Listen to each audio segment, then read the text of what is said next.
দর্শক, এই মুহূর্তে আমরা দাঁড়িয়ে আছি দৈনিক রূপালী বাংলাদেশের অফিসের টপ ফ্লোরে, মানে ছাদে। তো আমরা দূরে দেখতে পাচ্ছি যে আগুন জ্বলছে। আমাদের প্রতিনিধি ওখানে আছেন, আমাদের বিশেষ প্রতিনিধি ওখানে আছেন। তিনি জানিয়েছেন, তিনি আমাদের টেলিফোনে জানিয়েছেন ওখানে সেতু ভবনের যে নিজস্ব গ্যারেজ আছে, সেই সেতু ভবনের গ্যারেজ পুরো জ্বালিয়ে দিয়েছে আন্দোলনকারীরা। পাশাপাশি মহাখালী ফ্লাইওভারের উপর 3টি প্রাইভেট কারে তারা আগুন দিয়েছে। সেই দৃশ্য আমরা দূর থেকে দেখাচ্ছি, কিন্তু আমাদের প্রতিনিধি ওখানে থাকলেও তিনি কোনো ফুটেজ এবং ছবি নিতে পারছেন না, তিনি আমাদের টেলিফোনে জানিয়েছেন।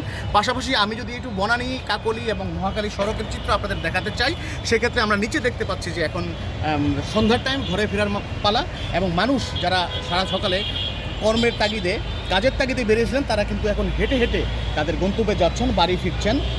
আর এই দিকটাতে বনানী এবং বনানীর দিকে মহাখালী কাকলী থেকে বনানীর দিকে এই সড়কটা গেছে ক্যান্টনমেন্টের রাস্তা ধরে, সেই রাস্তায় কিন্তু একটা দীর্ঘ যানজট আছে এবং প্রচণ্ড মানুষ আছে। তারা আসলে কোন দিকে যাবেন, কি করবেন, তারা বুঝে উঠতে পারছেন না।